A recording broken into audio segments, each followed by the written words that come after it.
हरे कृष्ण। आप सभी का स्वागत है। आप सभी का स्वागत है इस साप्ताहिक चर्चा में। और गुलामर प्रभु ने जो है भक्ति सदाचार को शुरू किया है।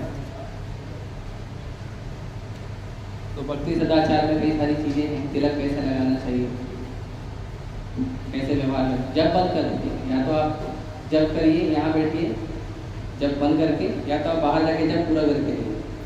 कभी भी कथा सुनते समय, कीर्तन सुनते समय जब नहीं करना चाहिए। तो ये कथा को भी सुना जाता है, कीर्तन को भी सुना जाता है और जब को भी सुना जाता है। तो एक क्रॉस कनेक्शन हो जाएगा, अपराध है ना। तो इससे हमको बचना चाहिए। भक्ति में जो जो चीज़ें बताई जाती हैं अपराध है, उससे बचना चाहिए। आप लोग आगे बढ़िए।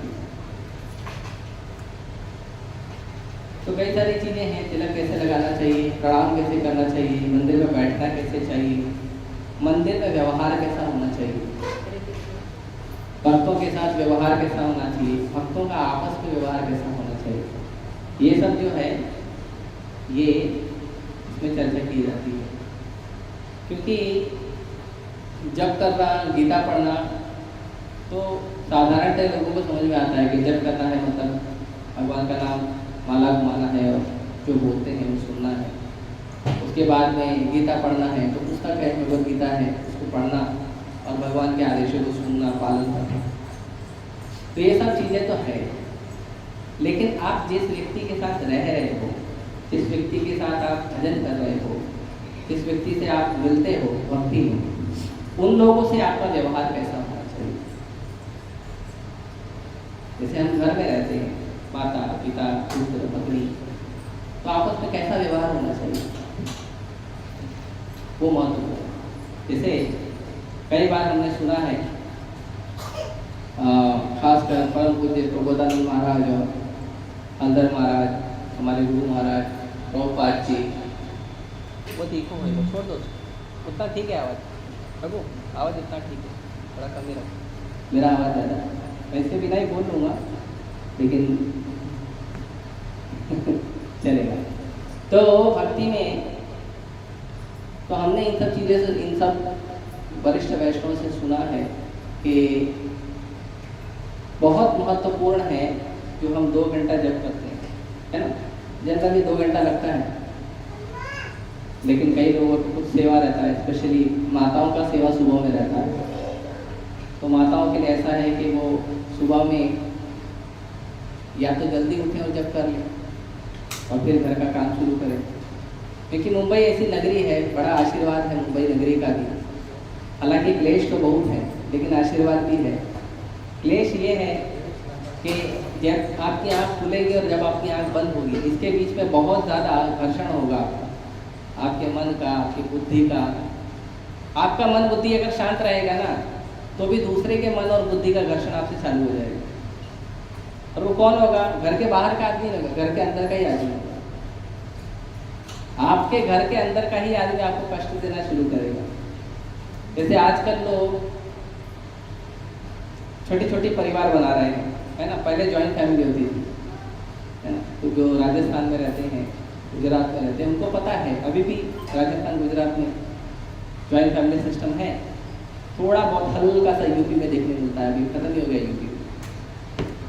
यूपी में, बिहार में पूरा ऐसा हमने गले लगाया है, हमने ऐसा गले लगाया है विदेशी सभ्यता को कि पूरा भारत में ये मिलकर रहने वाला जो सुंदर आनंदमय जीवन था उसको हमने समाप्त कर दिया। विदेशी सभ्यता को हमने इतना प्रेम से गले लगाया है कि जिनसे प्रेम करते थे अब उनको गले नहीं लगाते।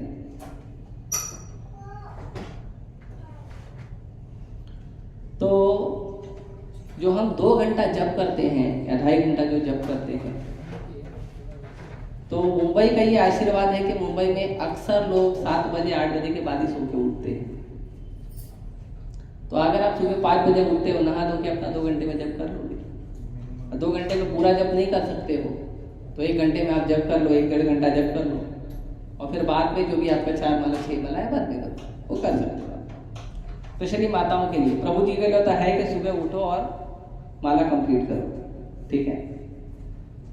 तो ये हमें प्रयास करना चाहिए। तो बताते हैं आचार्य लोग कि जो हम 2 घंटा जप करते हैं, तो वो 2 घंटा जप नहीं होता है, पता है। 2 घंटा जो जप करते हैं ना, वो 2 घंटा जप का नहीं होता है। जप का होता है उस 2 घंटे के अलावा जो 22 घंटा है ना, वो जप का होता है। जब आप माला पकड़ के जप कर रहे हो, वो चैंटिंग नहीं है। चैंटिंग क्या है? माला के अलावा आप क्या कर रहे हो वो भी चैंटिंग है। आपने क्या क्या व्यवहार किया, क्यों? क्योंकि जैसे आप माला पकड़ोगे ना, वो 22 घंटा घूमता है दिमाग में, भगवान का नाम नहीं घूमता है। आप सभी को अनुभव होगा, मेरा तो है। मैंने किसको अच्छा बोला, किसको बुरा बोला, किसी ने मुझे क्या अच्छा बोला, क्या बुरा बोला, वही पूरा दिमाग में घूमता है, भगवान का नाम नहीं घूमता है। तो महत्वपूर्ण ये है हमारा व्यवहार। हालांकि ये जो व्यवहार के अंदर जो क्लेश है, जो कष्ट है, वो भी जब से ही सुधरेगा। लेकिन अगर हमको जब को अच्छे से करना है तो हमको इन चीजों का ध्यान देना पड़ेगा। तो मैं बड़ा आश्चर्यचकित हुआ ये देखकर कि जब मैंने इसे खोला, जो वैष्णव सदाचार का बुक है, हालांकि अंग्रेजी में, हिंदी में भी अवेलेबल है। आपने लाया कृष्ण को? नहीं लाया, लाना चाहिए था, भक्ति सदाचार चर्चा का। तो जब मैंने इसको खोला तो मैंने देखा इसका टॉपिक क्या क्या है। नीलांबर तूने तिलक लिया था, तो तिलक पर बोले थे, बोला मैं भी कुछ टॉपिक देखता हूँ और बोलता हूँ। तो जब मैंने इसको खोला तो सबसे बड़े आश्चर्य का सीमा ये नहीं रहा कि इसमें जो सबसे पहला टॉपिक है वो है विनम्रता। है कि आपको नम्र कैसे रहना है, अपने आप को छोटा कैसे मानना है।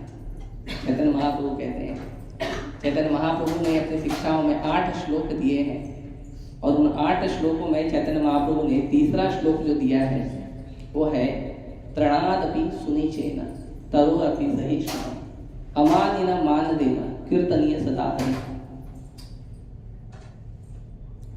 कि अपने आप को रास्ते में पड़े हुए घास के तिनके से भी नम्र मानना। अब घास का तिनका तो बहुत नम्र होता है, अब कोई भी पैर रख देता है झुक जाता है, वो तो कांटे की तरह खड़ा नहीं रहता है। फिर उससे ज्यादा नम्र क्यों बोला है, पता कारण है? प्रबोधानंद महाराज बता रहे थे कि जब घास के तिनके पे आप पैर रखो ना, तो वो नम्र हो जाता है, वो झुक जाता है आपके सामने। जैसे ही आप जाओ फिर खड़ा हो जाता है। तो हमारे हृदय में वो स्वभाव नहीं रहना चाहिए कि अगर हमारा कोई बड़ा है, हमसे डांट रहा है, तो उसको सुन लो उस समय, और मन में बोलो कि तुम्हारे पास पोस्ट है, पोजीशन है, तुम बड़े हो ना, इसीलिए सुन रहा हूं। और जैसे ही वो गया पीछे से गाली देना चाहता, ये बहुत गलत स्वभाव। तो घास के तिनका क्या वो झुक तो जाता है, लेकिन जैसे ही आप कदम आगे बढ़ाते वो फिर खड़ा हो जाता है। तो अगर भक्त भी ऐसा करेगा कि अगर मान लो कोई अथॉरिटी ने, किसी ने कुछ बोला, वो सुन रहा है, झुक गया है, दंडवत प्रणाम कर रहा है, लेकिन जैसे अथॉरिटी गया फिर बोलता हो तो अरे उसको मालूम नहीं है, मैं बताता था उसको, वो क्या समझता है अपने आप को। तो ये स्वभाव नहीं होना चाहिए। इसके लिए तृणाद एव नहीं कहा, एव मतलब तिनके की तरह, तृणाद अपि उससे ज्यादा, तिनके से, घास में पड़े हुए तिनके से ज्यादा। मतलब हमारा पोजीशन सदैव कैसा रहना चाहिए? नम्र स्वभाव रहना चाहिए, सदैव नम्र स्वभाव, वो हमारा अच्छा नेचर होना चाहिए, नम्र स्वभाव। हम अपने आप को नम्र ही समझना है, अपने आप को वरिष्ठ नहीं समझना है। इसीलिए प्रभुपाद जी, मैं एक हफ्ता पहले एक लेक्चर सुन रहा, प्रभुपाद जी कहते हैं उसमें, कई बार वरिष्ठ भक्तों ने बताया है, और भगवान भी बताते हैं कि जो व्यक्ति कहता है कि मैं भक्त हूं, वो भक्त नहीं है। जो भक्त कहता मैं भक्त नहीं हूं, भक्ति करने का प्रयास कर रहा हूं, वो भक्त है। प्रभुपाद जी वर्ल्ड आचार्य, पूरे संसार में प्रभुपाद जी के मंदिर हैं, 10,000 शिष्य हैं, हजारों लेक्चर, सैकड़ों मंदिर, प्रभुपाद जी को जब पूछा गया, अमेरिका में अक्सर लोग जाते थे तो सब भगवान बन जाते थे, क्योंकि भारत ही एक ऐसी फैक्ट्री है। संसार में आप देखोगे बहुत सारी फैक्ट्री, अलग अलग फैक्ट्री मिलेगी, तो वह सारी फैक्ट्री में क्या मिलता है पता है? कुछ ना कुछ सामान बनता है। किसी में मोबाइल बनेगा, किसी में गाड़ी बनेगी, कुछ ना कुछ सामान बनते रहता है ना। किसी में ब्रेड बनेगा, किसी में सिगरेट बनेगा, किसी में दारू बनेगा, किसी में अलग अलग सामान है। किचन के कुछ सामान बनेंगे, किसी में फ्रिज बनेगा, किसी में एसी बनेगा, किसी में प्रेस बनेगा। भारत में लेकिन एक बड़ी दिव्य फैक्ट्री है जहां भगवान बनते हैं। ये भारत ही एक ऐसा फैक्ट्री है जहां भगवान बनते हैं। आप देखोगे हर नुक्कड़, हर चौराहे पे कोई ना कोई व्यक्ति ऐसा, बाबा ऐसा हाथ करके खड़ा होगा, श्री श्री श्री 108 1008 मंडलेश्वर महामंडलेश्वर महामंडलेश्वर बाबा। और फिर वो जब बाबा थोड़ा फेमस हो जाते हैं, फिर बाबा के नीचे पीछे से बाबा हटा के भगवान लगा देते हैं।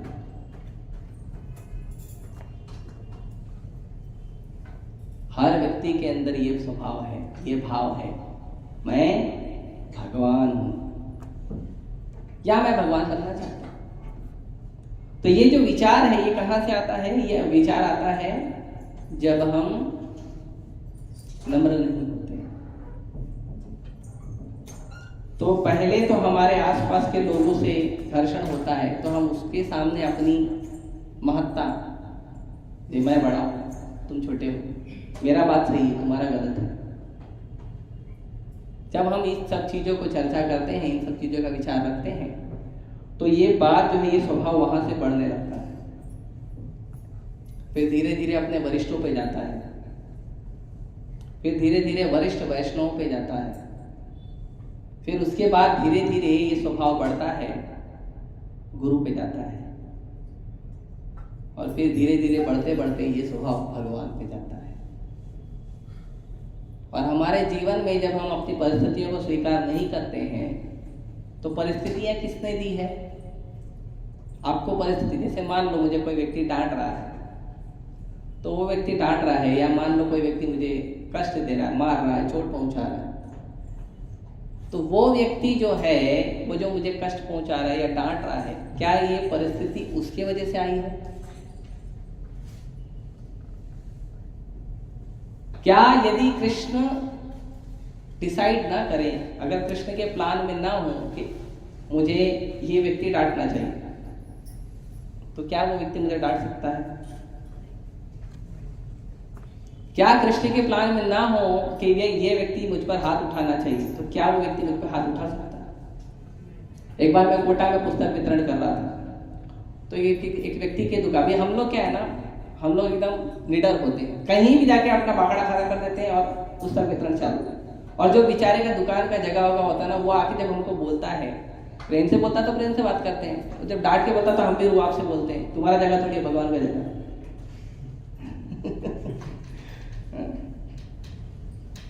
तो जब वो मैं जाके टेबल लगा दिया, तलवंडी सर्कल करके एक जगह है वहां पे, तो मैं वहां पे टेबल लगा दिया, पुस्तक वितरण शुरू कर दिया। ये इतना ही बड़ा टेबल था, पुस्तक वितरण शुरू कर दिया। तो उसकी दुकान जो थी ना, बहुत पीछे थी, लगभग 40-50 मीटर दूर थी उसकी दुकान। 40-50 मीटर, मतलब मैं जहां लगाया था उससे 40-50 मीटर दूर थी। ये नहीं कि 10-12-20 फुट हो, नहीं, 40-50 मीटर दूर थी उसकी दुकान। अब वो आया, यहां नहीं लगानी। मैं बोला मैं तो लगाऊंगा। बोला नहीं, मेरे दुकान के सामने। बोला तुम्हारा दुकान किधर, मेरा टेबल किधर, क्या बात करते? तो बहस होने लगी। तो उसने हाथ उठा दिया और बोला मैं अभी तुमको एक थप्पड़ लगा दूंगा जोर से। मारूं क्या तुम? समझ में नहीं आ रहा तुम्हारे? तो मैंने कहा तुम मार सकते हो अगर भगवान की इच्छा होगी तो, और भगवान की इच्छा नहीं होगी ना, तो ये उठा हुआ हाथ अपने आप नीचे भी हो जाएगा। मेरा उत्तर ये था। और जैसे ही मैंने उसको ये बोला, वो हाथ नीचे किया, गुनगुनाते हुए चले गए, लेकिन मारा नहीं। हाथ उठा था लेकिन मारा नहीं। ऐसी कई परिस्थितियां हुई है, भक्त लोग कई विकट परिस्थितियों में फंस गए हैं, लेकिन भक्तों के व्यवहार की वजह से जो उग्र से उग्र स्वभाव वाला व्यक्ति है वो भी भक्तों को सहायता करके चले जाता है। क्यों? क्योंकि भक्तों का जो गुण है वो गुण से ही व्यक्ति प्रभावित होता है। इसीलिए कई बार जब हम भक्ति करते हैं, भगवान का नाम जप करते हैं, हरे कृष्णा कृष्णा कृष्णा हरे राम राम राम हरे, जब हम भगवान का नाम जप करते हैं तब बहुत से लोग हमको देखते हैं कि हम जप कर रहे हैं तो लोगों के अंदर ये विचार आता है कि ये व्यक्ति भक्ति कर रहा है तो इसके अंदर भक्ति के गुण होने चाहिए। तो भक्ति का क्या गुण है, भक्तों का क्या गुण है? तो श्रीमद् भागवतम में युधिष्ठिर महाराज का गुण बताया गया है कि क्या गुण है युधिष्ठिर महाराज का या भगवान के भक्तों का, या भक्तों को साधु भी कहते हैं।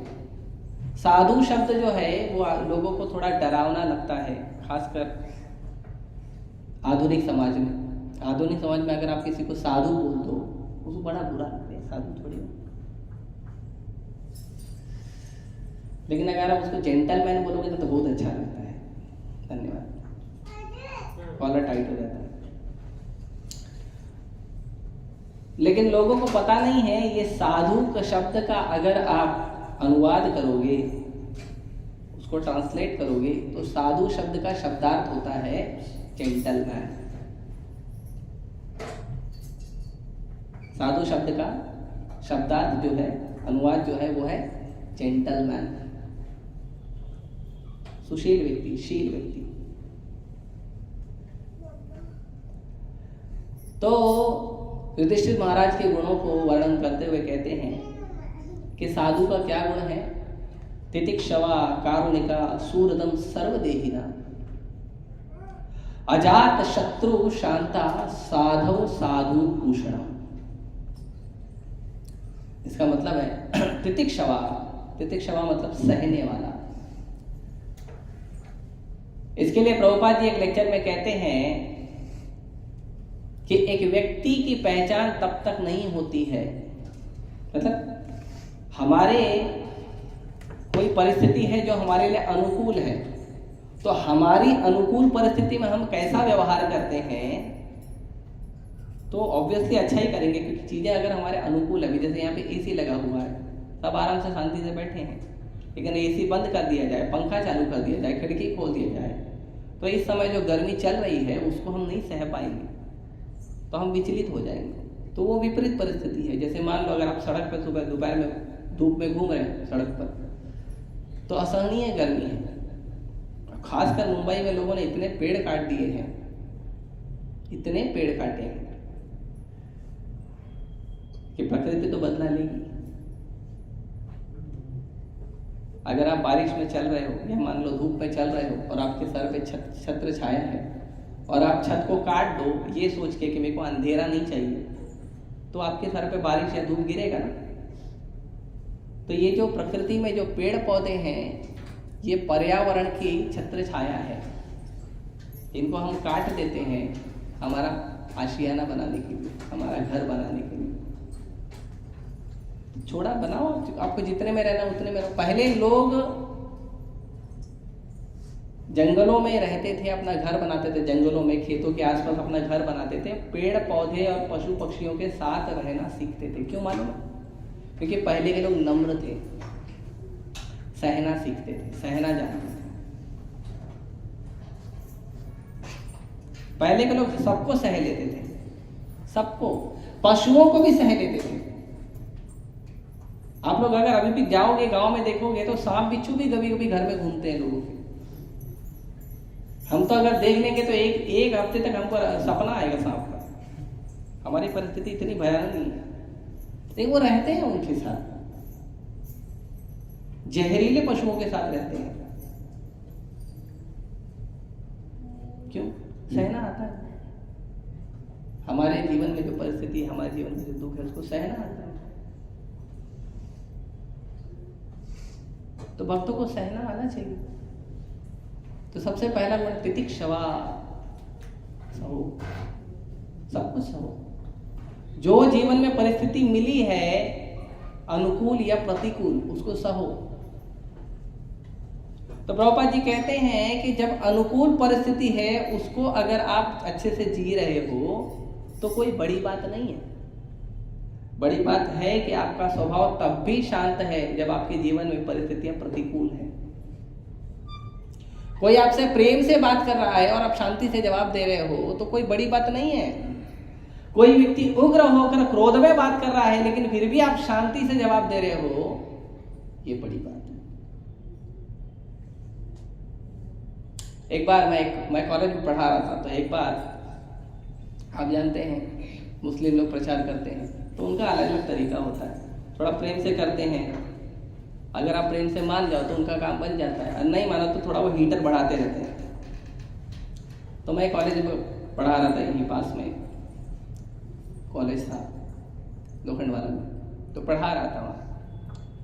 तो मैं अपना साधारण जो एक टीचर का कपड़ा है वो पहन के था, छोटा सा तिलक लगा गया, एकदम छोटा सा, नाम के लिए तिलक, माथे पे तिलक होना चाहिए।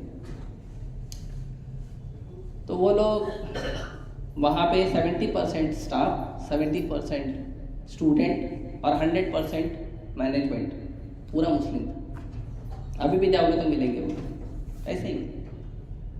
और वो लोग तो अपने धर्म का, देखो हमको ना कभी भी क्रोधित नहीं होना चाहिए कि वो कन्वर्जन कर रहे हैं, हमको दुखी नहीं होना चाहिए वो कन्वर्जन कर रहे हैं, वो धर्म परिवर्तन, अरे वो तो अपना काम कर रहे हैं, अपने धर्म का प्रचार वो कर रहे हैं, चाहे प्रेम से करें चाहे क्रोध से करना गलत है, लेकिन वो तो अपने धर्म का प्रचार कर रहे हैं ना। दुखी हमको होना चाहिए कि हम अपने धर्म का प्रचार नहीं, अरे प्रचार छोड़ दो, तिलक नहीं लगाते हैं हम, मंदिर आते हैं तो तिलक नहीं लगाते, आप घर में और ऑफिस की तो बात ही छोड़ दो। ठीक है, घर में मना है, घर का कोई व्यक्ति गुस्सा हो रहा है, आस पड़ोस वाला गुस्सा हो रहा है, हालांकि नहीं होना चाहिए। मंदिर में तो कोई गुस्सा नहीं हो रहा है, कम से कम मंदिर में तो तिलक लगा कर आना चाहिए। मंदिर में तो भगवान का गणवेश पहन के आना चाहिए। आप पार्टी में जाओ, मान लो बढ़िया सुंदर पार्टी में गए और मेकअप नहीं किए, कैसे चलेगा? है ना, लोग आपका असली चेहरा देख लेंगे, गड़बड़ हो जाएगा। असली चेहरा छुपाना पड़ता है। तो मैं जाता था कॉलेज में, तो वो लोगों ने मुझे धीरे धीरे, उनको पता चला मैं हरे कृष्णा जब करता हूँ, तो फिर शास्त्रार्थ होने लगा। आपके शास्त्र में क्या है, हमारे शास्त्र में क्या है, आपके भगवान कैसे, हमारे भगवान कैसे। हालांकि है सब एक, लेकिन मंद बुद्धि नहीं समझ में आता सबको समझ में नहीं आता है कि कृष्ण ही एक भगवान है, बाकी लोग भगवान नहीं है, और जिनकी आप पूजा करें निराकार रूप में वो भी कृष्ण है। अब नहीं समझ में आता तो क्या करें? तो उनको लगता है कि मैं जुहू गली से आ रहा हूँ तो मैं सही हूँ, और कोई जुहू बीच से आ रहा है तो गलत है। अरे पहुंचना तो राधा राजगीर मंदिर में है ना। आप जुहू गली से आ रहे हो, वहां पे पान की दुकान राइट में होगी, जुहू बीच से आ रहे हो तो पान की दुकान लेफ्ट में होगी। नहीं, मैंने देखा राइट में था, तो दूसरा बोलेगा मैंने देखा लेफ्ट में था। है दोनों सही, लेकिन दोनों को ये बुद्धि नहीं है कि हम दोनों के रास्ते अलग हैं, लेकिन भगवान तो एक है, भक्ति तो एक है, तो एक ही है ना, वो तो अलग नहीं है, लेकिन फिर भी झगड़ा करते हैं। तो इसी बात पे झगड़ा होता है। कभी शास्त्रार्थ होता तो शास्त्रार्थ होता था। एक दिन जो शास्त्रार्थ है वो बहुत बढ़ गया, हम लोग का लेक्चर खाली था, सबका लेक्चर खाली था, तो शास्त्रार्थ बहुत बढ़ गया। तो अपोजिट तरफ में जो थे वो 5 लोग थे, 4 पुरुष 1 माता जी, 5 लोग थे, और इस तरफ मैं अकेला था। और मुझे सहानुभूति देने के लिए एक हिंदू व्यक्ति था। तो हम लोग चर्चा कर रहे थे। तो जब बात बढ़ने लगी, बढ़ते 2 घंटे तक हमारी चर्चा चली, 2-2.5 घंटा चर्चा चली, और 2-2.5 घंटा एकदम हीटेड हो गया, एकदम हीटेड। एक तो आके बोला तेरे को तो गोली में भर के लेके जाऊंगा। तो बड़ा क्रोधित हो गया था वो। क्योंकि क्या होता है ना, आप question counter question, question counter question, तो अहंकार में धक्का लगता है। लेकिन उसका अंत रिजल्ट ये निकला कि उन 5 में से एक प्रोफेसर ने कहा, मुस्लिम प्रोफेसर ने कहा कि जो तुम कर रहे हो ना वो करते रहो, तुम परफेक्ट रास्ते पे चल रहे हो। ये उसका निष्कर्ष निकला। उसने ये नहीं बोला कि आ जाओ तुम गलत हो, बाकी कुछ लोगों ने बोला, बाकी सब शांत हो गए, सेटिस्फाई हो गए, चले गए। लेकिन एक व्यक्ति ने बोला, जो पढ़ता था, रोज कुरान पढ़ता था, उसने कहा जिस रास्ते पे तुम चल रहे हो ना वो परफेक्ट रास्ता है, उस पे चलते रहना, कभी मुड़ना मत पीछे। और दूसरे दिन मुझे बाकी प्रोफेसर लोग जो हमारे चर्चा में शामिल नहीं थे, जो ऑडियंस थे, दर्शक थे, क्योंकि हमारा डिग्री का स्टाफ रूम और जूनियर कॉलेज का स्टाफ रूम एक ही था, टेबल अलग था, तो सब देख रहे थे चर्चा क्या चल रही है। तो लोगों ने कहा कि हम लोग देख रहे थे कि दोनों की चर्चा चल रही थी, दोनों पक्षों की, लेकिन इसमें एक चीज बड़ी विचित्र हमने देखी कि तुम जब चर्चा कर रहे थे तो शुरू से अंत तक तुम कुर्सी पे बैठकर ही जवाब दे रहे थे, और जबकि दूसरे पक्ष के पांचों लोग चर्चा होते होते होते होते खड़े हो गए थे, और वो लोग 1 घंटे तक वो खड़े होकर जवाब दे रहे थे। तो ये फीडबैक आया। क्यों ऐसा फीडबैक आया? क्योंकि आप प्रभुपाद जी की शिक्षाओं को लेकर चलते हो तो नम्रता से सामने वाले को प्रस्तुत करना चाहिए।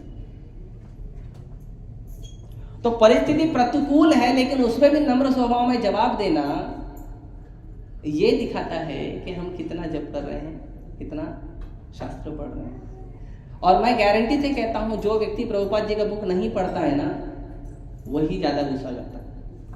शास्त्र पढ़ना सतोगुण है, जो सतोगुण में नहीं है ना, वो गुस्सा ज्यादा है। और शास्त्र पढ़ने के बाद भी गुस्सा कर रहा है, मतलब वो शास्त्र पढ़ रहा है लेकिन समझ नहीं रहा है। आप लोग क्षमा कीजिएगा, कुछ चीजें हमें थोड़ा सच सच बताने का प्रयास कर रहा हूं। किसी को अगर कष्ट हो तो बाद में मुझसे मिल सकते हैं, और या तो 2 पूड़ी ज्यादा खा के उसको शांत कर सकते हैं, वो भी दोनों तरीके, जैसा आपको ठीक लगे। तो तितिक्षवा सही है। भगवान ने जब अर्जुन को ज्ञान दिया भगवत गीता में, तो अर्जुन ने बोला सुख और दुख आते हैं, बड़े बड़े वेग आते हैं जीवन में, सह नहीं पाते हम मन के वेग को। चंचलम ही मना कृष्ण प्रमाथि भगवत दृढ़म तस्याहं निग्रहं मने वायु इव सुदुष्करम। भगवान आप बोलो, मैं हवा को रोक लूंगा, मन को नहीं रोक सकता। ये जितना सुख और दुख मिलता है किसकी वजह से मिलता है? सामने वाले के नहीं। अरे आप धीर नहीं हो। कोई व्यक्ति मुझे गुस्सा कर रहा है और मैं लड़ाई कर रहा हूं, तो इसलिए नहीं कि क्योंकि वो व्यक्ति मुझसे लड़ाई कर रहा है इसलिए मैं लड़ाई कर रहा हूं, नहीं, क्योंकि मैं कंट्रोल नहीं हूं अपने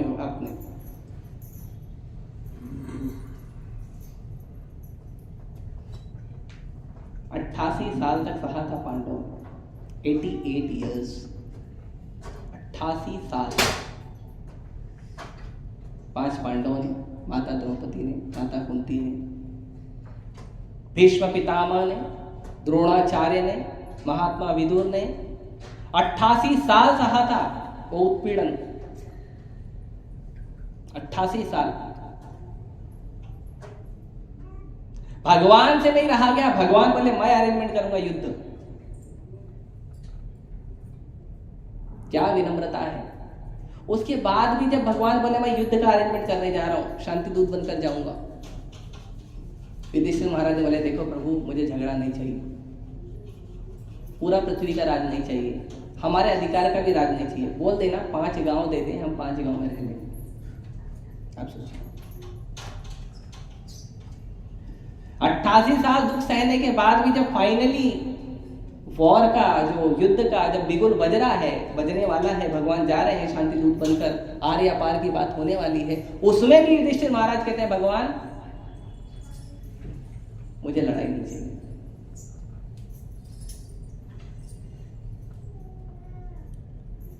आजकल तो कोई 88 साल जिंदा भी नहीं रहता, 80 भी नहीं, 70 भी नहीं, 40-50 तो रेट मार्क हो गया है, पता नहीं। 88 साल तक सहा था। आप सोचो अगर पांडवों कि कृपा का अगर हमको थोड़ा सा अंश मिल जाए तो हमारा जीवन निकल जाएगा बिना झगड़े के। और क्या नहीं किया था दुर्योधन ने? भीम को जहर देकर मारने का प्रयास किया। जहर देकर मारने का नहीं, जहर पिलाया और बोला ये उठ गया तो वो परेशान करेगा। तो क्या किए? पत्थर से बांध के भीम को नदी में डाल दिए, जहर दिए। मरने के बाद उसको पता भी नहीं चलना चाहिए गया किधर। छोटे छोटे थे सब, छोटे छोटे बच्चे, लेकिन द्वेष इतना था, लाक्षागृह में जलाया। क्योंकि माता द्रौपदी दुर्योधन की पत्नी नहीं थी, कर्ण की पत्नी नहीं थी, या दुर्योधन पक्ष में किसी की पत्नी नहीं थी, क्योंकि पांडवों की पत्नी थी और वो जुए में हार गई थी। 20,000 महारथियों के बीच में उनको जो है उनका मान भंग करने का प्रयास किया गया। 20,000 महारथी थे। आप सोचो, वर्ल्ड के सारे टॉप लीडर बैठे हैं, 20,000 टॉप लीडर बैठे हैं, उसमें किसी स्त्री का अगर मान हनन या चरित्र हनन किया जाए, कितने शर्म की बात है। और वो माता द्रौपदी का जिस समय चरित्र हनन किया गया, उस समय माता द्रौपदी पूरी पृथ्वी की बहू थी, बड़ी बहू। ये पूरे पृथ्वी का राज था हस्तिनापुर, पूरी पृथ्वी की बड़ी बहू थी। आप सोचिए, उसके बाद भी युधिष्ठिर महाराज ने कदम नहीं उठाया और पांचों पांडव ने स्वीकार कर लिया। क्यों? क्योंकि युधिष्ठिर महाराज ने कहा था कि जो धृतराष्ट्र बोलेंगे, जो मेरे बड़े बोलेंगे, मैं स्वीकार करूंगा। हालांकि बड़ी प्रतिज्ञा हो गया, बहुत हो गई थी उसमें। भीम ने तो बोला तुम 100 के 100 भाइयों को तो मैं अकेले मारूंगा, और मारा भी। जयद्रथ को बोला तुम्हारे छाती का खून पी लूंगा, वो सब किया उन्होंने, लेकिन हाथ उस समय नहीं उठा। सही है, ठीक है, चलो ये हुआ। अभी तो राज्य वगैरह तो नहीं, फिर से दूसरे दिन फिर से दूध कीड़ा हो गया। एक दिन हो गया ना, ये सब मैटर सॉल्व हो गया, खत्म, चलो अपने अपने घर पे जाओ। बोले तुम अपना राज ले लो, मैं अपना राज ले लेता हूँ, ठीक है चलो। फिर से वापस हुआ, फिर दूसरे दिन हुआ, फिर दूसरे दिन उनको हराया गया। और कुंती महारानी कहती हैं कि गलत उनको असभ्य तरीके से हराया गया, अधर्म से हराया गया। युधिष्ठिर महाराज हारे नहीं थे, युधिष्ठिर महाराज गलत नहीं थे, ऐसा नहीं कि वो हार गए थे, वो हारे नहीं थे, लेकिन चीटिंग किया गया। चीटिंग करके हरा के पहली बार तो पांडव का राज ले लिया, द्रौपदी माता को कष्ट दिए। दूसरी बार वापस से फिर से दूतगड़ा हुई, और उसके बाद उनको 13 साल का वनवास और 12 साल का वनवास और 1 साल का अज्ञातवास दिया गया। एक दिन पहले ये सब गड़बड़ हुआ ना, छोड़ देना चाहिए। लेकिन धृतराष्ट्र ने कहा वापस ये लोग मान गए, ठीक है, बड़े ने कहा हम स्वीकार। क्या सहन शक्ति है भाई, किधर से आता है?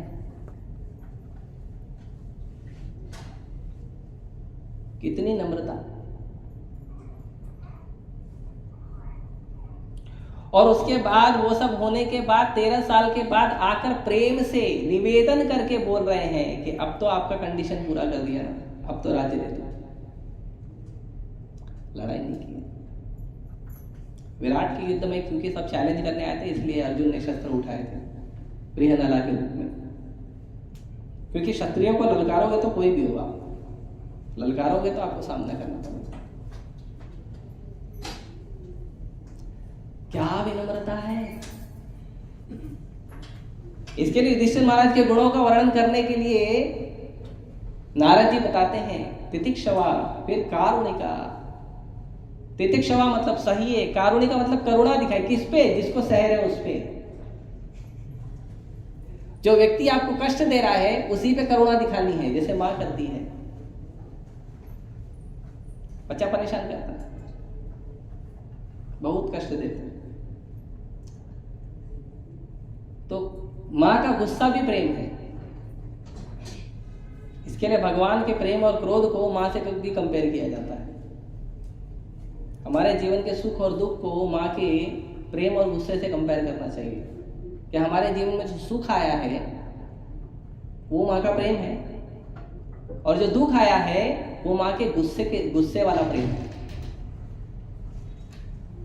जैसे छोटे बच्चे कभी कभी जाते हैं और आग पे हाथ रख देते हैं गलती से, तो माँ उसको 2 थप्पड़ जोर जोर से लगाती है। अरे एक तो उसका हाथ जला, ऊपर से उसका गाल भी आपने लाल कर दिया। गलत किया ना, ऐसा नहीं करना चाहिए। हाथ जला, पहले दवाई तो कराओ, पहले उसको दनादन 2 मार देंगे। दुष्ट कहीं क्या मना किया था ना, आग करेगा। तो छोटा था बच्चा है, 2-3 साल का। लेकिन वो जो मार है वो क्या है? वो मार क्या है? मार करेगी। क्योंकि ये एक बार मारेगी ना, फिर दोबारा नहीं जाएगा। दोबारा आग में हाथ जलने की वजह से नहीं जाएगा, माँ का फटका नहीं पड़ना चाहिए, इसके लिए नहीं जाएगा।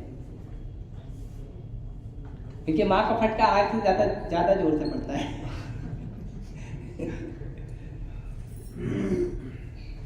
तो जीवन में जो सुख दुख आ रहे हैं वो कैसे हैं? वो माता के प्रेम के और माता के गुस्से वाले प्रेम की जैसे। तो करुणा दिखाते हैं माँ बच्चे के ऊपर। वही बच्चा तंग कर रहा है, वही बच्चा कष्ट दे रहा है, लेकिन माँ करुणा दिखाती है, उसी बच्चे पर वापस करुणा दिखाती है।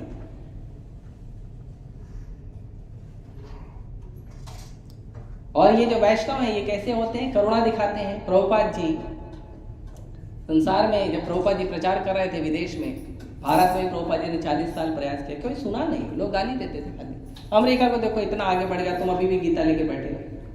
यूरोप देखो, लंदन देखो, इतना आगे निकल गया, तुम अभी भी एकदम बढ़िया मशीन बना रहे, ऑटो बना रहे, ये सब बना रहे, तुम अभी भी अपना गीता लेके राम राम कर रही है। ऐसा नहीं करना है। सबको सही प्रभुपाद जी, किसी को उल्टा जवाब नहीं देते। अमेरिका में गए प्रभुपाद जी, जितने भी नशेड़ी लोग हैं उन लोगों के बीच में जाकर प्रचार शुरू कर दिए। वो लोग सिगरेट पीते थे, उसका धुआं जो है प्रभुपाद जी के मुंह पर फूंकते थे। प्रभुपाद जी टॉयलेट के लाइन में खड़े हैं, प्रभुपाद जी को पकड़ के टॉयलेट के लाइन के पीछे खड़ा करते थे, प्रभुपाद जी का सामान चुरा लेते थे। एक दिन तो ऐसा भी हुआ कि प्रभुपाद जी जिस व्यक्ति को अच्छे से प्रचार कर रहे थे, वो व्यक्ति ड्रग्स ले रहा था। एक दिन रात को वो व्यक्ति प्रभुपाद जी को अमेरिका की सड़कों पर प्रभुपाद जी को मारने दौड़ा था, हत्या करने के लिए दौड़ा था। प्रभुपाद जी सड़क पर दौड़ रहे हैं और भगवान को धन्यवाद कर रहे हैं कि भगवान आप कितने दयालु हो, कि अपने भक्त पे आप ऐसी कृपा करते हो कि आपका अपने भक्त का सब कुछ छीन लेते हो। क्यों? क्योंकि आपका भक्त केवल आप पर आश्रित हो, ऐसी परिस्थिति उत्पन्न कर देते हो। तो भगवान इस समय में केवल आप पे आश्रित हो, आप ही दया करिए। हम लोग करेंगे, पुलिस चिल्लाएंगे।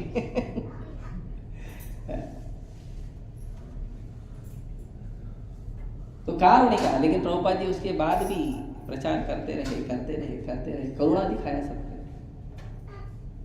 आज वो करुणा सिंधु राधा रास बिहारी के सामने बैठकर सबको आशीर्वाद दे रहे हैं। इस्कॉन के 800 मंदिर में 800 मंदिर में बैठे हैं भगवान के सामने और सबको कृपा कर रहे, सबको आशीर्वाद दे रहे हैं। कितना सहा प्रभुपाद जी।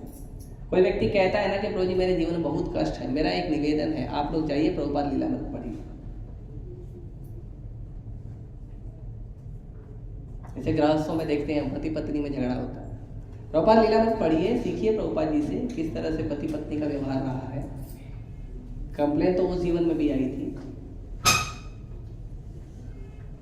सीखिए। करुणा दिखाना चाहिए। कोई व्यक्ति कितना भी गलती करा, कितना भी परेशान कर रहा है, यदि आप उसको प्रेम से बार बार सुधारेंगे, वो व्यक्ति एक बार तो सोचेगा अरे इतना प्रेम करता है मेरे को। लेकिन अगर हम इतना उग्र स्वभाव प्रकट करेंगे तो क्या होगा? नहीं ले पता है ना। आज सुबह लेक्चर हो रहा था, परम पूज्य गोपाल कृष्ण गोस्वामी महाराज लेक्चर दे रहे थे। सबसे पहला प्रश्न आया, महाराज आप कह रहे हैं नम्र होने के लिए, आप कह रहे हैं हमको अच्छा व्यवहार रखना चाहिए, भक्ति का व्यवहार रखना चाहिए, लेकिन अगर सामने वाला गलत व्यवहार करा तो हम कैसे उसको सहेंगे? तो महाराज ने कहा कि सहना फिर भी चाहिए, क्योंकि आप क्या वहां पे नहले पे दहला करने के लिए बैठे हो? मुंबई में एक नया डायलॉग बन गया, नहले पे दहला, दहले पे गोला। मतलब मैंने नहला, सामने वाला नहला किया तो मैं दहला करूंगा, फिर मैं दहला किया तो सामने वाला फिर गोला देगा। तो ये विचार क्यों है? ये विचार हमेशा इसलिए होता है कि हम प्रयास करते हैं ये साबित करने में कि मैं श्रेष्ठ हूँ, I am the best man, मैं अच्छा व्यक्ति हूँ, तुम बुरे हो, मेरा विचार अच्छा है, तुम्हारा बुरा है। मैं कितना भी गड़बड़ करूं मैं अच्छा हूं, और तुम कितना भी अच्छा करो तुम बुरे हो। मेरे अंदर 1000 दोष हो सकते हैं, लेकिन एक अच्छा गुण है जो मैं बता रहा हूं, सुनो। और तुम्हारे अंदर 1000 दोष हो सकते हैं, 1000 गुण हो सकते हैं, लेकिन एक दोष है जो मैं बता रहा हूं, सीखो आप। तो दूसरों को आप बाद में परफेक्ट बनाइए। जन्म सार्थक करी कर परोपकार।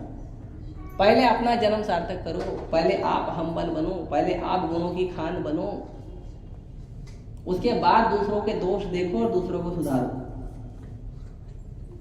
ये सब मैं इसलिए नहीं कह रहा हूं कि मेरे अंदर दोष नहीं है, मेरे अंदर बहुत है, माउंटेन, पर्वत। जो मेरे साथ रहते हैं वो जानते हैं, रोज सुबह शाम कुछ न कुछ प्रेम व्यवहार होते रहता है। और ये सब मैं इसलिए कह रहा हूं क्योंकि ये भक्ति का फाउंडेशन है, हम्बलनेस। भक्ति का फाउंडेशन है कि हमारा व्यवहार दूसरों के साथ कैसा है। तो कोई कहेगा क्यों सहे, क्यों करुणा दिखाएं? तो कहते हैं सूरदम सर्वदेहिना, क्योंकि भगवान का जो भक्त होता है ना, वो हर व्यक्ति के लिए सूरद होता है, हर व्यक्ति का बेस्ट फ्रेंड होता है। हर व्यक्ति को भगवान के धाम ले जाने के लिए वो पूरा प्रयास करता है। तो जब तक आप मित्र नहीं हो तब तक अपने दूसरे मित्र को अपनी बताई हुई जगह पे कैसे ले जाओगे? अगर किसी व्यक्ति को आपको मंदिर बुलाना है तो कैसे बुलाओगे? थप्पड़ लगा के, कॉलर पकड़ के, चल नालायक बैठे रहता, तंबाकू खाते रहता, मंदिर नहीं आता है, मूवी जाता है, ऐसे करो? कैसे बुलाते हैं मंदिर? मंदिर कैसे बुलाते हैं हम लोग? डंडा लेकर, तू आज मंदिर मत आ, बस देख कल तेरे पास एक पैर और एक लकड़ी रहेगी। ऐसे करते हैं? मंदिर बुलाते हैं तो प्रेम से बुलाते हैं ना, मंदिर आइए, लेक्चर है, तेलाम्बरपुर लेक्चर देंगे, रघुपति दास लेक्चर देगा, बोल ऐसे बोलते हैं ना, नहीं डंडा लेके बुलाते हैं। तो आप भगवान के धाम जाना चाहते हो, आप भक्ति करना चाहते हो, और आप दूसरे व्यक्ति को भी भगवत धाम ले जाने के लिए आपको प्रचार करना है, तो आप उसको कैसे बोलोगे? बिना सहे, बिना करुणा दिखाए कैसे संभव है? प्रभुपाद जी कहते हैं जो परिवार है, परिवार में पति पत्नी बच्चे जो होते हैं, तो ये नहीं समझना चाहिए मेरी पत्नी है, मेरे बच्चे हैं। तुम्हारी पत्नी तुम्हारा बच्चा नहीं है, ये भगवान ने आपको दिया है सेवा करने के लिए।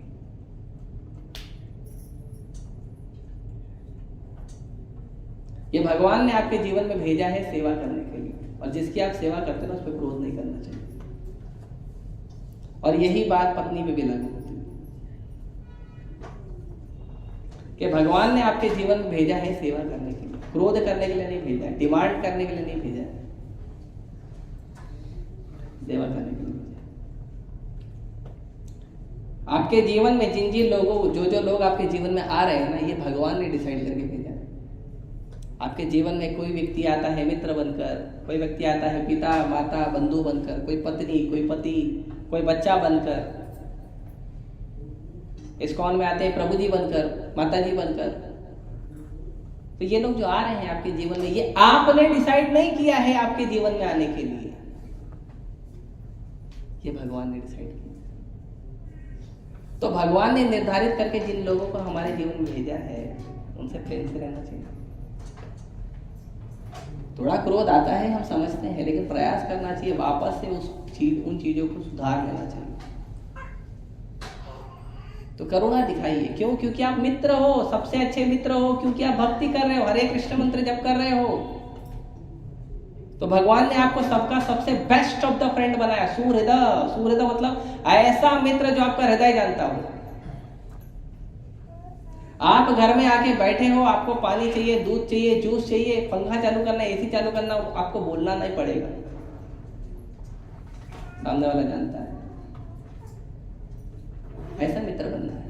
युधिष्ठिर महाराज का गुण, सुहृदम सर्वदेही नाम। कैसे? सर्वदेही नाम, हर जीव के लिए, इंसानों के लिए। जैसे आजकल नेता लोग करते हैं, मेरी पार्टी का आदमी, तुम्हारी पार्टी का, मेरा पार्टी तुम्हारा पार्टी क्या है? सृष्टि का हर जीव कृष्ण के पार्टी का है। सर्वदेवी नाम मतलब मनुष्य ही नहीं, पशु पक्षी कीट मकोड़े, पानी में रहने वाले जलचर जीव, मिट्टी में रहने वाले जीव, सब लोग क्या है? सब लोगों के प्रति हमारा व्यवहार जो है सूर्य जैसा होना चाहिए, बेस्ट ऑफ द फ्रेंड होना चाहिए, किसी को हमसे कष्ट ना हो। एक सच्चा मित्र किसको कहते हैं? जो कभी कष्ट नहीं देता है और हमेशा सहायता करता है। तो यदि हम किसी के सच्चे मित्र और सहायता करने वाले नहीं बनेंगे तो उनसे कोई भी संबंध कैसे स्थापित कर पाएंगे? कोई भी हो, माता पिता भाई बंधु पति पत्नी, कोई भी संबंध हो, कैसे हम उससे रख पाएंगे अगर हम उसके अच्छे मित्र नहीं है तो, अगर उसके अच्छे बंधु नहीं है तो, अगर हम बात बात पे झगड़ा करते हैं, बात बात पे लड़ाई करते हैं, बात बात पे ये बताने का प्रयास करते हैं कि जो मैं कह रहा हूं वो आपको पालन करना जरूरी है। क्यों?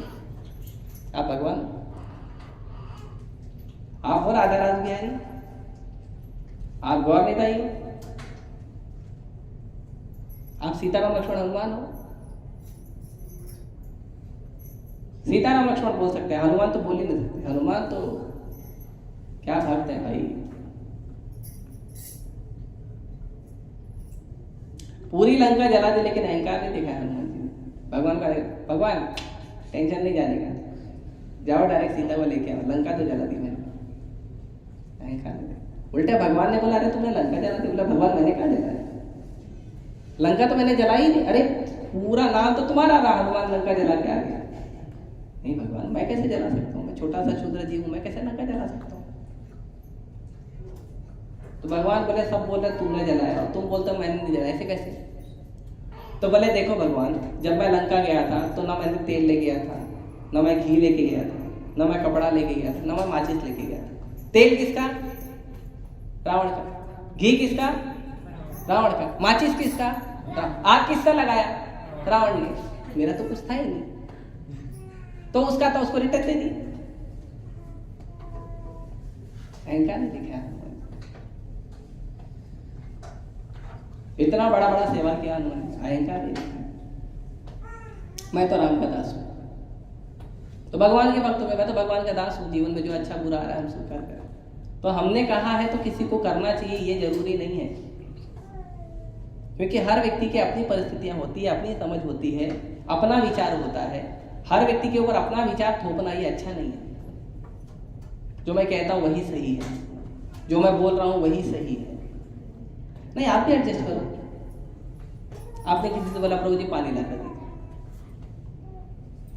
तो व्यक्ति ने पानी नहीं ला कर दिया तो आप क्या करिए? एक बार एक दुकान पर एक व्यक्ति, बूढ़ा व्यक्ति दुकान पर गया और दुकान वाले को बोला थोड़ा पानी पिला दो। तो दुकान वाला बोला देखो अभी आदमी नहीं है, थोड़ा टाइम बाद आओ। फिर उसने बोला अरे बहुत प्यास लगी है, पिला दो। बोला तुमको बोला ना आदमी नहीं। तो बूढ़े व्यक्ति ने बोला महाशय थोड़ा टाइम के लिए आप ही आदमी बन जाइए, आप ही मनुष्य बन जाइए, पानी पिला दीजिए। तो हमारा प्रॉब्लम ये है, हम पोस्ट पोजीशन लेकर बैठ गए हैं कि हम ये हैं, हम वो हैं, मैं ब्रह्मचारी हूँ, मैं गृहस्थ हूँ, मैं सन्यासी हूँ, मैं पति हूँ, मैं पत्नी हूँ, मैं माँ हूँ, मैं बाप हूँ, मैं बेटा हूँ, मैं बेटी हूँ, मैं डॉक्टर हूँ, मैं इंजीनियर हूँ। हम पोस्ट पोजीशन लेकर बैठ गए हैं, लेकिन हम ये सब भूल गए, इन सब के पहले हम मनुष्य हैं। इन सब के पहले हम भगवान का भक्ति करने वाले भक्त हैं, साधक हैं, साधना करने वाले साधक हैं। ये सब हम भूल गए, लेकिन हम ये हैं, हमको पता है। मेरा बात मानो, क्यों? क्योंकि मैं ये हूं। तो सामने वाला मनुष्य भी तो कुछ है। मैं बोलूंगा मैं ब्रह्मचारी, तो आप बोला हम भी तो गृहस्थ। आपका पोजीशन, हमारा भी तो पोजीशन है कि नहीं? पोजीशन तो है ना दोनों का, दोनों वर्णाश्रम में, दोनों वर्णाश्रम में है ना। कोई छोटा कैसे हो गया? और वर्णाश्रम में भगवान सबके लिए बराबर है। समोहम सर्वभूतेषु न मे द्वेषोऽस्ति न प्रिय, सब मेरे लिए समान है, न कोई मेरे लिए दोषी है, न कोई प्रिय है। तो मित्र बनिए, सबसे अच्छा संबंध रखिए, ये महत्वपूर्ण। और कैसा बनना है, कैसा मित्र बनना है? अजात शत्रु। आपका कोई शत्रु नहीं होना चाहिए। युधिष्ठिर महाराज, उनका कोई शत्रु नहीं था।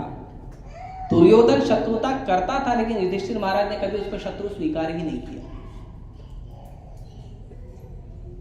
एक बार वन में युधिष्ठिर, अब भक्तों को ना जंगल में, वन में ज्यादा अच्छा लगता है। शहर की भाग दौड़ चकाचौंध में मजा नहीं आता। इसके लिए हम लोग भी हरे कृष्णा लैंड में ही ज्यादा समय बिताते हैं। लेक्चर देना हो तो बाहर जाके आ जाते हैं, सामने वालों की तारीफ भी करते हैं, बड़ा अच्छा बिल्डिंग है, बड़ा अच्छा कार है। हमको इच्छा नहीं करता उसको। भक्ति करने वालों को क्या जरूरत है? भाई से बच्चे खेल रहे हैं ना, ऐसे भक्त लोग खेल रहे हैं, देख रहे हो इतना अच्छा लगे, सीरियस मैटर चल रहा है, उसको क्या होने दो, हम अपने मजे में। तो संसार में बहुत सारा सीरियस मैटर चल रहा है, भक्तों को ऐसे ही होना चाहिए, हम अपने मजे में। हमारा माला, हमारा चैंटिंग, हमारा रीडिंग, हमारा हियरिंग, हमारा प्रसाद, हमारा नाचना, हमारा गाना, हमारा भगवान और हम, बस बात खत्म। और भक्त समाज आनंद में रहो। दुनिया में बहुत सीरियस मैटर चल रहा है, यहाँ युद्ध होगा, वहां युद्ध होगा, यहाँ चुनाव हार गए, वहां चुनाव जीत गए, भक्तों को चिंता नहीं करें। एक बार मैं ग्वालियर प्रचार कर रहा था, तो हम लोग जब प्रचार करते हैं तो कई बार हम लोग खुद भी कुकिंग करते हैं, सब्जी उब्जी लेने जाते हैं। तो मैं सब्जी लेने गया, सुबह निकल गया 7:30 बजे। चुनाव प्रचार जोर शोर में चल रहा था, तो मुझे 8-10 लोगों ने पकड़ के घेर लिया। मैं धोती कुर्ता में था, महाराज रुको, क्या हुआ? नहीं आप बोलिए, सब देशभक्ति के गाने बजा रहे। बोला बोलिए। बोले महाराज आपको हमारे एक प्रश्न का उत्तर देना पड़ेगा। बोला कि तुम मेरे मालिक हो? अरे मालिक नहीं है, लेकिन हमारी इच्छा है। इच्छा है तो पूरी है, मालिक है तो चेक करना पड़ेगा ना कौन हुआ भाई। तो उन्होंने कहा महाराज ये बताओ सरकार किसकी बनेगी?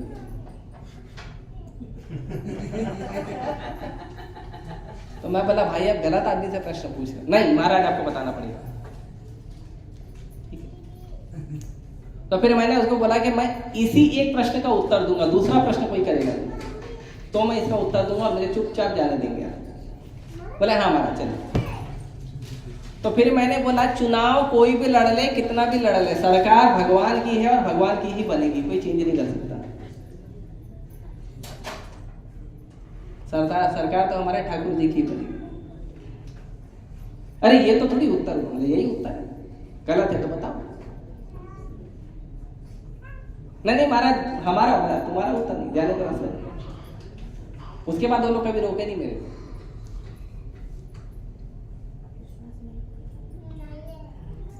तो अजात शत्रु दुर्योधन एक बार जब भक्त लोग वन में थे और आनंद में अपना भगवान का भजन, और भगवान भी साथ में रहते थे, भगवान को भी वन पसंद है, भगवान भी ग्वाले हैं, उनको भी वन पसंद है, भगवान भी रहते थे भक्तों के साथ। एवरीडे दर्शन, एवरीडे दर्शन, एवरीडे दर्शन। आप सभी सौभाग्यशाली हैं जो जुहू के आसपास रहते हैं या जो जुहू आप आते हैं भगवान का दर्शन करने। बड़ा सौभाग्य है, बड़ा सौभाग्य है। भगवान के दर्शन के लिए इंद्रदुम्न महाराज अगर जगन्नाथ जी को प्रकट कराए, सिर्फ दर्शन की अभिलाषा थी। भगवान नीलमाधव का दर्शन का इच्छा था और भगवान ने उनको इतना ज्यादा उनका परीक्षा लिया भगवान ने, लेकिन भगवान ने फिर जगन्नाथ बलदेव सुभद्रा के रूप में प्रकट हुए। जगन्नाथ जी आ रहे हैं अभी कुछ दिनों में, 23 तारीख को, उनकी लीला सुनिएगा इंद्रदुम्न महाराज की। इंद्रदुम्न महाराज के लिए भगवान जगन्नाथ जी प्रकट हुए। तो दर्शन का बड़ा महत्व है। ये मत समझिए इस्कॉन वालों ने मंदिर खोल दिया है और भगवान को यहाँ पे मूर्ति लाके बना कर रख दिया है। इस्कॉन वालों ने मंदिर नहीं खोला है, ना हमने मूर्ति लाकर रखा है। ये भगवान गौरांग महाप्रभु का मूवमेंट है। ये मंदिर जो बन रहा है ये महाप्रभु के प्रचार के कारण बन रहा है। और ये जो गौरांग महाप्रभु स्वयं आके खड़े हैं, ये आप लोगों को प्रेम देने के लिए, दर्शन देने के लिए, भगवान आशीर्वाद देने के लिए आए हैं। ये इस्कॉन वालों में इतनी क्षमता नहीं है, या किसी मनुष्य में इतनी क्षमता नहीं है कि वो भगवान को लेकर आ जाए या मूर्ति बना के खड़ा कर दे। किसी में इतनी क्षमता नहीं है। भगवान स्वयं आते हैं कृपा करने के लिए। इसके लिए अर्चा अवतार जो है वो भगवान का अवतार है। वो भी अवतारों में एक अवतार गिना जाता है, अर्चा अवतार कहते हैं। भगवान का जो विग्रह है, जो मूर्ति जिसे कहते हैं लोग, वो भगवान का अवतार है। वरना कोई भी प्रकट नहीं कर सकता भगवान को, है नहीं किसी में क्षमता इतनी।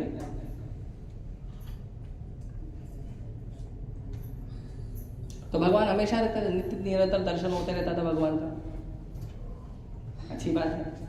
तो वो लोग आनंद में ही थे। इन लोगों को लगा देखो ये लोग जंगल में रहना, अभी हम इनको चिढ़ाएंगे। तो ये लोग क्या किए, नदी के दूसरे तरफ ये लोग चले गए और ग्रैंड पार्टी रखी, बड़ा पार्टी, जबरदस्त प्रीति भोज, और बहुत सारे उसमें बढ़िया बढ़िया वैरायटी और अलग अलग बॉलीवुड के गाने, जो भी उस समय के होंगे बॉलीवुड वाले, बहुत सारे गाने, ये सब बहुत सांसारिक म्यूजिक जिसको कहते हैं। बॉलीवुड गाना मतलब सांसारिक गाने। हाँ, भगवान के तो है नहीं, भगवान की चर्चा करते हैं। एक समय था, कभी कभी होता था, तो पूरा बंद हो गया, पूरा एकदम। अब तो पूरा एकदम ऐसे ऐसे गाने बजते हैं,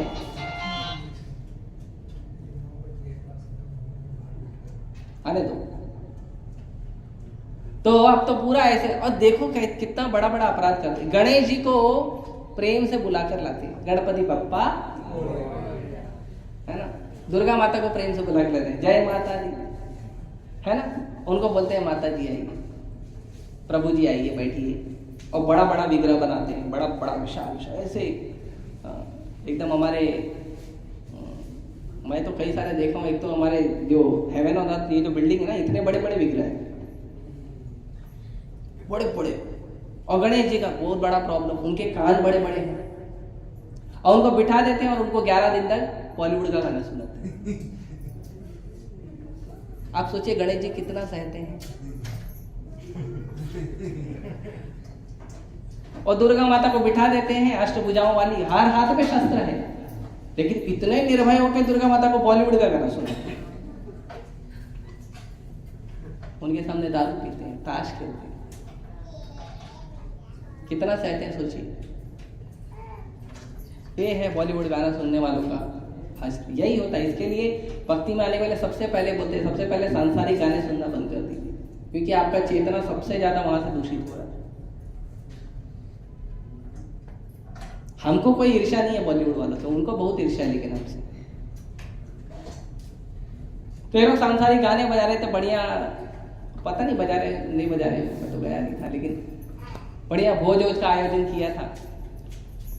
और ये लोग चिढ़ा रहे थे महाराज युधिष्ठिर और 5 पांडव। देवता लोग देखे, एक तो ये लोग गलत तरीके से इनको वन में भेजे, उसके बाद ये लोग चिढ़ा भी रहे हैं, भोज का आयोजन किए, ये बेचारे कंदमूल फल वगैरह खा रहे हैं, ऊपर से लोग चिढ़ा भी रहे हैं। देवताओं को बड़ा दुख हुआ, गंधर्वों को बड़ा दुख हुआ। तो गंधर्व क्या किए, गए और दुर्योधन मेन लीडर था, तो गए दुर्योधन को पकड़ के लेके चले गए। वहां पे एक केस और आया था कि दुर्योधन ने एक गंधर्व की बहन को जो है कुछ अपशब्द शायद बोल दिए थे, तो उठा के लेके गए और बोले तुमको तो मार देंगे। उस समय किसी में क्षमता नहीं थी कि गंधर्वों से दुर्योधन को छुड़ा ले। उस समय था कर्ण, नहीं थी क्षमता। कर्ण, ये जो कृपाचार्य, अश्वत्थामा, कोई किसी में ताकत नहीं था। अरे गंधर्वों से कौन लड़ेगा, सुपर ह्यूमंस। युधिष्ठिर महाराज अर्जुन और भीम को बोले जाओ और अपने भाई को छुड़ा लो। तो भीम बोला अरे मरने दो, अरे वैसे भी हम तो मार नहीं रहे ना, वो अपनी मौत मर रहा है, अपने गड़बड़ी से, अपने पाप कर्मों से मरे, मरने दो, छोड़ दो, अच्छा है ना, हमारा कांटा हट जाएगा। युधिष्ठिर महाराज बोले देखो, घर के अंदर हम 5 हैं और वो 100 है, लेकिन घर के बाहर हम 105 हैं, जाओ छुड़ा लो। तो अर्जुन और भीम पहुंचे तो गंधर्वों ने उनको देखते ही प्रणाम कर दिया। आप तो साधु, क्या चाहिए? बोले कुछ नहीं, हमारे भाई को छोड़ो। अरे भाई आपका? हाँ छोड़ दिया।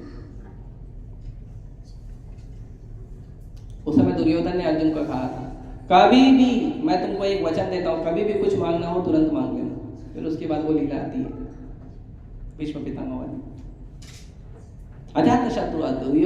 कभी भी महाराज युधिष्ठिर ने किसी को दुश्मन माना ही नहीं, स्वीकार ही नहीं किया कि कोई मेरा दुश्मन है।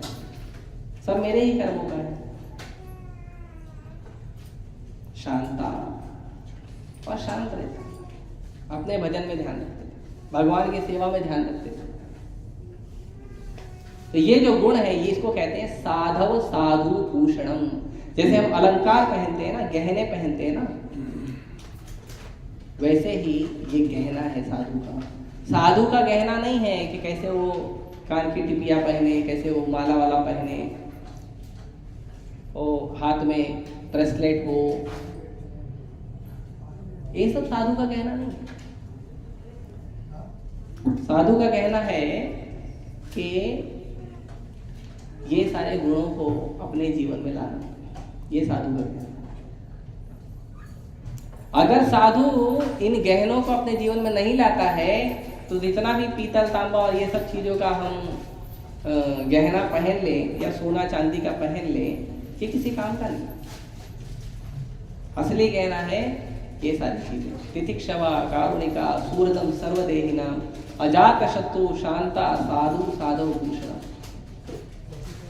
ये असली गहना है। ये गहना पहन के जब भजन करेंगे तो भगवान बहुत जल्दी प्रसन्न होंगे। और वैष्णव सदाचार में सबसे पहले यही है, विनम्रता, नम्र बनिए। इसीलिए भगवान भगवद गीता में कहते हैं कि जो नम्र व्यक्ति होता है उसी के ऊपर ज्ञान शोभा देता है।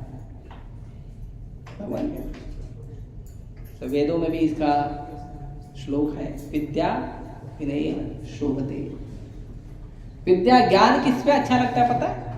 कोई बोलता ना मैं ज्ञानी हूं, मैं गीता पढ़ा हूं, भागवत पढ़ा हूं, मालूम है किस पर शोभा देता है ज्ञान? जो व्यक्ति नम्र है उस पर ज्ञान शोभा देता है। प्रहलाद महाराज क्या कष्ट नहीं दिया उनके पिता, और क्या कष्ट था प्रहलाद महाराज का? दोष क्या था? बस हरे कृष्णा जप करते थे, बस यही दोष था उनका। और प्रहलाद महाराज को हमेशा भगवान बचाने आते थे। तो हिरण्यकशिपु को चैलेंज भी कर सकते थे ना, तेरे दम है तो मार के दिखा, बोल सकते थे ना।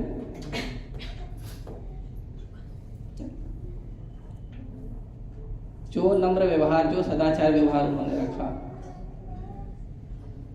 वही हमको करना चाहिए। वही नम्र व्यवहार, वही सदाचार व्यवहार हमको रखना चाहिए। हमारे आदर्श है प्रहलाद महाराज, हमारे आदर्श है युधिष्ठिर महाराज, हमारे आदर्श रावण, कुंभकर्ण, हिरण्यकशिपु नहीं है जैसे को तैसा करना, नहले पे दहला देना। तो यदि हम भगवद्गीता पढ़ रहे हैं, भागवतम पढ़ रहे हैं, तो उसमें हमको क्या करना चाहिए? उसमें हमको विनयता लानी चाहिए, नम्र स्वभाव लाना चाहिए। इसीलिए भगवान भगवद गीता में कहते हैं विद्या विनय संपन्ने, विद्या विनय संपन्ने। विद्या नहीं, केवल ज्ञान अर्जित मत करिए, केवल बड़े प्रखंड पंडित और विद्वान और मंडलेश्वर महामंडलेश्वर मत बनिए। विद्या के साथ आपके अंदर विनय भी आना चाहिए, सहनशीलता आनी चाहिए, दूसरों को सहयोग करने का भाव आना चाहिए, दूसरों को सहिए और उनको सहयोग करिए, ये भाव आना चाहिए। तब आपकी विद्या किसी काम की है। वरना चारों वेद का ज्ञाता तो रावण भी था, विभीषण नहीं था। विभीषण चारों वेद का ज्ञाता था, कहीं वर्णन आया सुना? रावण चारों वेद का ज्ञाता, कैलाश उठाने वाला शक्तिशाली पुरुष, लंकापति, स्वर्ण लंकापति रावण। एक ही चीज थी, नम्रता नहीं थी उसमें। रावण का एक ही दोष था, नम्रता नहीं थी उसमें, किसी के सामने झुका नहीं। पत्नी ने समझाया नहीं माना, नाना ने समझाया नहीं माना, माँ बाप ने समझाया नहीं माना, भाई ने, अरे बेटे ने, इंद्रजीत ने समझाया, वो भगवान है, उन पे पशुपतास्त्र काम नहीं कर रहा है, ब्रह्मास्त्र काम नहीं कर रहा है, लक्ष्मण और राम भगवान है, मान जाओ, मैं टेस्ट करके आ रहा हूं। नहीं, स्वभाव नम्र नहीं, मैं तुम्हारा बाप हूं जो बोलता हूं। कुंभकर्ण बोला अरे मैं तुम्हारा बड़ा भाई हूं, फॉलो करो। मंदोदरी ने बोला मैं तुम्हारा पति हूं, चुप बैठो। किसी का सुना नहीं, किसी को नम्रता दिखाया, किसी को शीलता दिखाया नहीं। क्या हुआ? क्या हुआ रावण? क्या हुआ हिरण्यकशिपु? तो हमारे हृदय में बहुत सारे हिरण्यकशिपु और रावण हैं, छोटे छोटे। एक एक अपना पोजीशन लेके बैठे हैं, सबको सीट दिया हमने प्रेम से, हिमालय वाला कहना कि प्रसाद भी देते हैं कभी कभी। हमको उन पर विजय प्राप्त करनी है और हमको भगवान और भगवत भक्ति को अपने जीवन में उतारना। हमारे हृदय में विभीषण होने चाहिए, प्रहलाद महाराज होने चाहिए, हनुमान होने चाहिए, सुग्रीव होने चाहिए। भगवान के सेवक बनिए। लड़ाई करना है तो करिए, भगवान के लिए करिए। अपने पर्सनल क्रोध, पर्सनल जो ग्रज है उसके लिए लड़ाई मत करिए, क्योंकि वो मालूम है कितने समय का है, बस 2 मिनट। अगर आपको क्रोध आ रहा है, एक सिंपल फॉर्मूला, एकदम सिंपल फॉर्मूला है, अगर आपको क्रोध आ रहा है ना, बस 2, 4, 5 मिनट के लिए कुछ मत बोलिए, सह लीजिए बात को बस। आप देखोगे 5 मिनट कहाँ गया गुस्सा मालूम ही नहीं पड़ेगा। वो एक छोटे से बबल की तरह आता है। आपने देखो सर्फ वगैरह जो हम पानी में घोलते हैं तो ऐसे बबल बन जाते हैं ना, बुलबुले बन जाते हैं पानी के, तो सर्फ के बुलबुले। कितना टाइम रहता है वो? 5-10 मिनट, 5-10 सेकंड, 5-10 सेकंड रहता है, 5-10 सेकंड में खत्म हो जाते हैं। बस हमारे जीवन में जो काम, क्रोध, लोभ, मोह है ना, बस ये उतना ही समय रहता है। जब आता है ना आवेश, उतना ही टाइम। हालांकि आवेश आता है पूरा एकदम तंतना जाता है, आंख, नाक, कान, मुंह, हाथ, गाल, पैर सब एकदम गर्म हो जाते हैं, रेड हो जाते हैं। लेकिन वो रहता उतना ही समय आप सह लोगे ना, तो क्या होगा? फिर मनुष्य दिखोगे। उस समय कुछ और दिखते हैं फिर मनुष्य दिखेंगे। तो भक्ति का जो बेसिक फाउंडेशन है वो है विनम्रता, नम्रता दिखाना।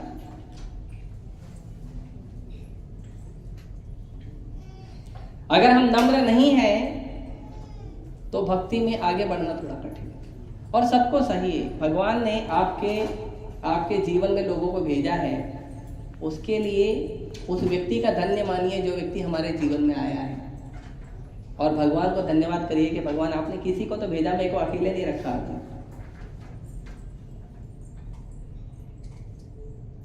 ठीक है, सुख दे रहा है, दुख दे रहा है, कुछ भी दे रहा है तो ना, साथ में है तो ना। भले सुख दे रहा है, दुख दे रहा है, कुछ भी दे रहा है, साथ में है ना। हर व्यक्ति हमारे साथ रहता है। हमारे अंदर इतने अच्छे गुण हैं, हर व्यक्ति हमारे साथ रहता है। मेरे अंदर तो नहीं। जो थोड़ा एक आध हफ्ता मेरे साथ रह लेता है ना, फिर बोलता प्रभु जी हरे कृष्णा, काम पड़ता है तो भी तभी आता है, बोलता है बाकी टाइम जाने का नहीं, प्रभु जी डंक मारते।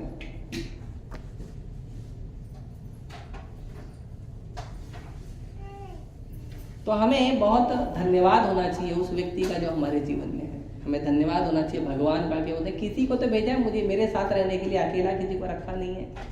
प्रभुपाद जी तो कैसे कैसे लोगों को सहते थे, खाना खा के प्लेट छोड़ देते थे, कुकिंग कुछ करते नहीं थे, आके केवल उत्पात मचाते थे।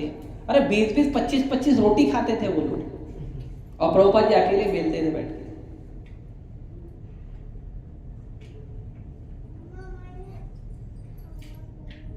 जो 20-25 रोटी एक दिन में बनाता है पूरे घर परिवार के लिए, उनको पता है कितना मेहनत लगता है आग के सामने, वो भी गर्मी में।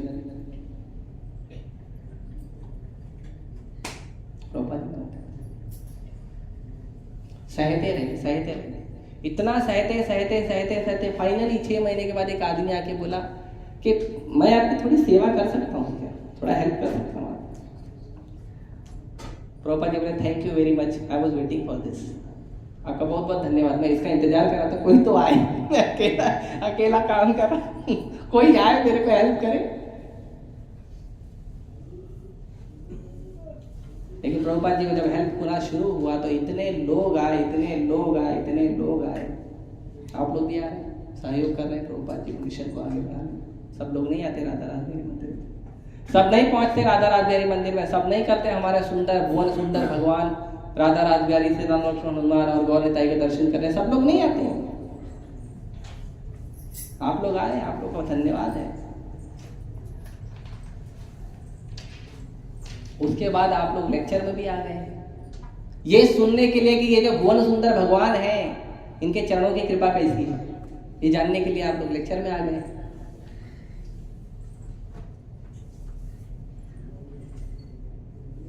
तो ये आप लोगों का भी सहयोग है हमें, इसीलिए हम आप लोगों का भी धन्यवाद करते हैं।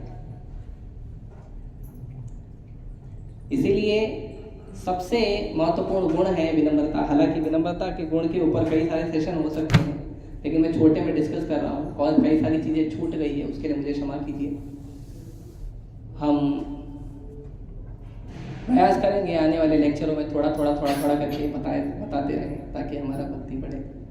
और मुझे विशेष करके आप सभी लोग क्षमा कीजिए, क्योंकि ये ऐसी सेवा है कि इस सेवा में कभी कभी कठोर बोलना पड़ता है। तो मैंने कुछ कठोर कहा है जो आप लोगों को ठीक नहीं लगा होगा। मैं जानता हूँ, मैं जब बोल रहा था तो मुझे समझ में आ रहा था कि आप लोगों को ठीक नहीं लग रहा है। विशेष करके मैं ब्रह्मचारी हूँ और गृहस्थ जीवन पर भी बोला मैंने, मेरा अधिकार से ज़्यादा बोला हूँ, तो इसलिए भी आप लोग मुझे क्षमा करिए। लेकिन भक्ति के लिए चीज़ें जरूरी है, इसीलिए आप लोगों से निवेदन है कि जो कुछ मैंने कहा है, ये चीज़ें हमारे जीवन में उतारने के लिए जो जरूरी है उसके हिसाब से स्वीकार करें, ठीक है। अगर किसी को कोई आपत्ति है, विपत्ति है इन बातों में जो मैंने कहा, तो मुझे आप लोग लेक्चर के बाद, लेक्चर समाप्त हो गया, आप लोग मुझे आके मिलकर बता सकते हो, चर्चा कर सकते हो, ठीक है। लेकिन मैं पहले ही क्षमा मांगूंगा। हरे कृष्णा कृष्णा कृष्णा हरे हरे राम राम। किसी का कोई प्रश्न है तो एक दो प्रश्न ले लो। चरित्रहीन किसको बोलते हैं? चरित्रहीन देखो, चरित्रहीन दो प्रकार से होता है। एक तो जिसने चरित्र अपना निर्माण ही नहीं किया है, जैसे आजकल के लोग, आजकल के समाज के लोग जाते हैं स्कूल कॉलेज में, सीखते हैं। क्या सीखते हैं? टीचर क्या सिखाती है पता है? ये जो 100 बच्चे हैं ना, ये 100 बच्चों में तुमको टॉप करना है, मतलब तुमको अपने आप को सर्वश्रेष्ठ बनाना है इन 100 बच्चों में। मतलब तुम बड़ा, बाकी लोग छोटा।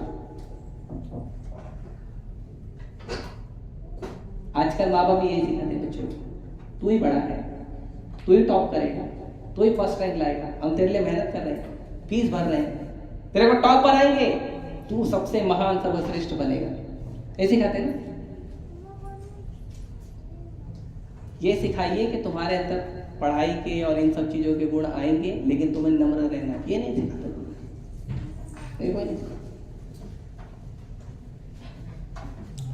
तो ये भी चरित्र उसने लिया ही नहीं, तो चरित्रहीन ही है। और किसी के पास अच्छा चरित्र है, लेकिन किसी कारणवश अगर वो ठीक व्यवहार नहीं कर रहा है, अपने चरित्र को ठीक से नहीं प्रदर्शित कर रहा है, तो भी कहीं ना कहीं थोड़ी मात्रा में चरित्रहीनता है, लेकिन वो सुधारा जा सकता है। देखिए, संसार में लोग चरित्रवान हो या चरित्रहीन हो, हर व्यक्ति को सुधारा जा सकता है यदि आप भक्ति में खुद भी लगे रहें और दूसरों को भी भक्ति में प्रेम से दूसरों को भी लगाना। प्रभुपाद जी का एक लेटर है जिसमें प्रभुपाद जी कहते हैं कि आप लोगों को कृष्ण प्रेम सिखा रहे हो, लोगों को प्रेम सिखा रहे हो, और प्रेम सिखाते समय अगर आप क्रोध करोगे तो वो प्रेम कैसे सीखेगा? अगर आप किसी को प्रेम सिखा रहे हो और आप बोलोगे आप सबको प्रेम करो, और प्रेम सिखा रहे हो और लोगों को बोलते हो और वो प्रेम सिखाते समय आप लोगों पे क्रोध करें, तो वो प्रेम कैसे सीखेगा? आपसे ही सीखेगा ना। जैसा गुरु वैसा चेला। तो आपको अगर किसी को प्रेम सिखा रहे तो प्रेम से सिखाओ। किसी को माला करने बोलते हो तो प्रेम से बोलो, 1 बार बोलो, 2 बार बोलो, 4 बार बोलो, 10 बार बोलो, 20 बार बोलो, 100 बार बोलो, 1000 बार, प्रेम से बोलो, प्रेम से बोलो। वो माला इसलिए नहीं करेगा क्योंकि भगवान का नाम है, इसलिए करेगा क्योंकि आप इतने अच्छे व्यक्ति हो, बार बार प्रेम से बोलते हो माला करना, इसलिए माला करना शुरू कर देगा। कई बार ऐसा होता है। तो भक्तों के पास ही चरित्र होता है, क्योंकि वो भगवान की भक्ति करते हैं। यस, और कोई? माताएं प्रश्न नहीं पूछेगी, माताएं बाद में धुलाई करेंगी। ठीक है, किसी का प्रश्न नहीं है? ओके। हरे कृष्णा कृष्णा कृष्णा हरे हरे राम श्री श्री राधा राम बिहारी भगवान की, श्री श्री सीताराम लक्ष्मण हनुमान की, श्री श्री गौनिताय भगवान की, श्रील प्रभुपाद की। तो अब छोटा सा कीर्तन करें और उसके बाद ठीक है, खड़े हो जाइए सभी लोग।